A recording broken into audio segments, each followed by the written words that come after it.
am not Jasmine, I am Aladdin. So far ahead, these bums is lagging. See me in that new thing, bums is... I'm Jake. I'm Tom. And we are will.i.am TV, Velocities in Music. Today we're going to do a new album that just came out right at the end of 2010, Nicki Minaj's Pink Friday. Nicki Minaj, she's a hip-hop artist on the Young Money label owned by Lil Wayne, who is in prison right now. I don't care about that, but I want you to just program that in your mind, and then later on we can talk more about it. But Nicki Minaj came from Trinidad. When she was 5, she moved to Queens, New York City, and grew up there. And she did a whole bunch of rapping videos on MySpace, and then got noticed by Young Money. She's pretty young. She's like, what, 26, 25, 26. Yeah. So she's been doing some stuff. They picked her up. She's been doing work with other artists. Kanye, she was on My Beautiful Dark Twisted Fantasy. She's featured and guesting on a lot of stuff. Which is how a young artist, young hip hop artist gets their name out there. They guest appear in different songs and then eventually get their own album. Well, this is her first album. We figured after seeing, I love the track Monster, which is the one that featured Nicki Minaj on My Beautiful Dark Twisted Fantasy, and I thought her part was incredible. She does an incredible job. Yeah, and really her delivery on that song was just perfect, and it was intense and incredible. Blew me away. I had to listen to this album, and boy, all I gotta say is what a colossal failure and disappointment. This thing sucks. It's not very good. It's not good at all.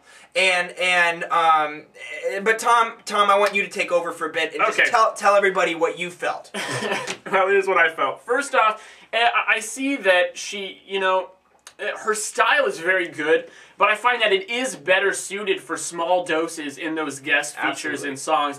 The same kind of quirks and tricks and methods that she uses through and through the album get kind of old in an album context. Right. And also, not to mention, the beats are mind-numbingly terrible, I think. They're just the generic pop beats. I feel like they were just factory manufactured just for Nicki Minaj to just kind of spit over, The crappy beats, the same ones that you saw in Modest Yahu's new album. Yeah, and the new Nappy Roots even, and the new Eminem album. Yeah, and it's just terrible.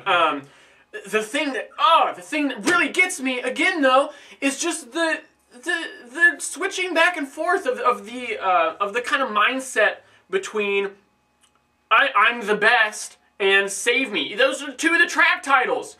Yep. It's like, well, a few tracks ago you were saying that you're the best, and now you want someone to save you. Which is it? Because if you're actually the best, you don't need anybody to save you. So what the hell? In a way, it almost works, just because if you do some research on Nicki Minaj, you'll find that she kind of has these alter egos. In track 2, Roman's Revenge, that's Roman's kind of one of her alter egos, and she has Eminem in there as Slim Shady because people kind of see parallels between those two. So with this kind of multiple personality thing, yeah, maybe you could see that, but if that's what they were going for, they did not exploit it enough. They did not make it clear enough for it to actually work. So then you got I just shitted on him, and I feel like that's what this whole album is and the polarization between the two sort of lyrical themes going on is just a symptom of an overall problem on this album, which is just really poor lyrics. Yeah.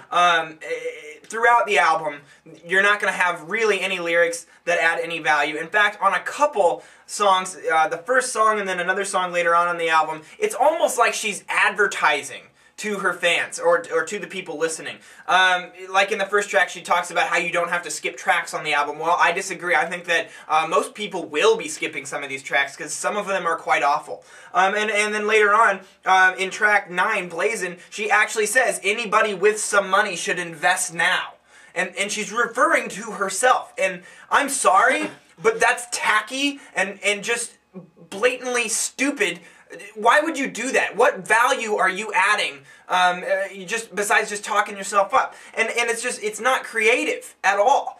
And it's just the whole devoid of thought and intellectual property thing really frustrates me. But the lack of songwriting on top of it, the lack of albumization, the fact that this thing is just jam-packed with a bunch of singles ready for market to go on the radio, is frustrating. Now, she does do some really cool stuff every once in a while, where we get doses of the real Nicki Minaj. But what Tom and I have been talking about off camera so far is that really we kind of feel like this record is squashing her talent, because Nicki Minaj is clearly talented. When she busts it out, she is incredible and aggressive. But it feels like what they're trying to make her do, and I posted an interview of Nicki Minaj on the Wendy Williams show. It's just one of those talk show things.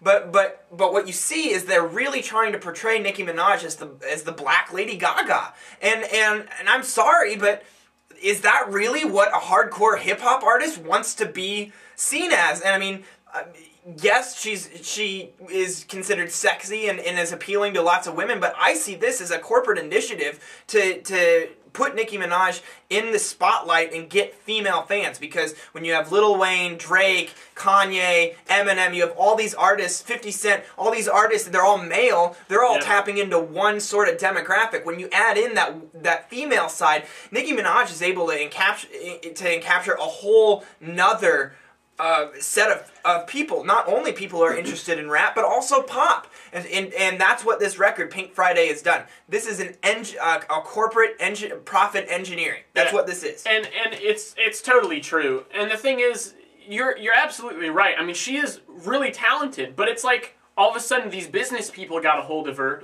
and made her do all these things that I think our friend Eric, who's a big contributor here on Velocities and Music, he said this album's just very safe, and that's a great way to put it. And that's because when you're putting this music out there for this demographic of people, just the kind of brainless radio listeners, which I don't feel bad saying that, because I figure if you're one of them, you're probably not going to be watching this show. You know, when you put that out there for that demographic, then yeah, you want it to be safe. You don't want them to have to think too much.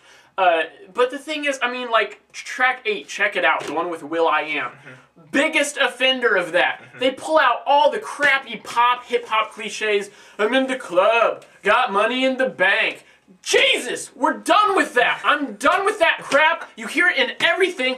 You don't need to be reminded that you're in the club if you're in the goddamn club. And that is just mindless, and it's almost insulting to me as a listener. Well, and then I think about it, and I'm like, Nicki Minaj doesn't need this because she is talented, and this was just a waste of that. Yes, and like I said, and part of it is the responsibility. I mean, we can blame Young Money, and when I talked earlier about Lil Wayne being in jail, my point is that while he might have been in the process of bringing Nicki Minaj in, he literally has not been a part of the process of making her famous and this corporate. I'm sure that it was part of his idea, but my point is that this is a corporate company. Young Money is there to make money. It's in the name. She's young. We want to make money off of her. That's what they're doing. So we're not going to hide from that fact, all right? But all in all, this is just not a very good album. It's riddled with poor lyrics. Rah, rah, like a dungeon dragon. I'm Manning, Eli.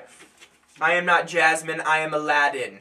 What's your favorite? I want a comment from you guys. What's your favorite shitty Nicki Minaj lyric? Because I've talked to fans of Nicki Minaj on Twitter, and they've even said that this album was a disappointment. So I don't think we're alone here, but I'm interested to see what you all think. Now, scoring this, I'm feeling Tom. I'm going to give this a 41.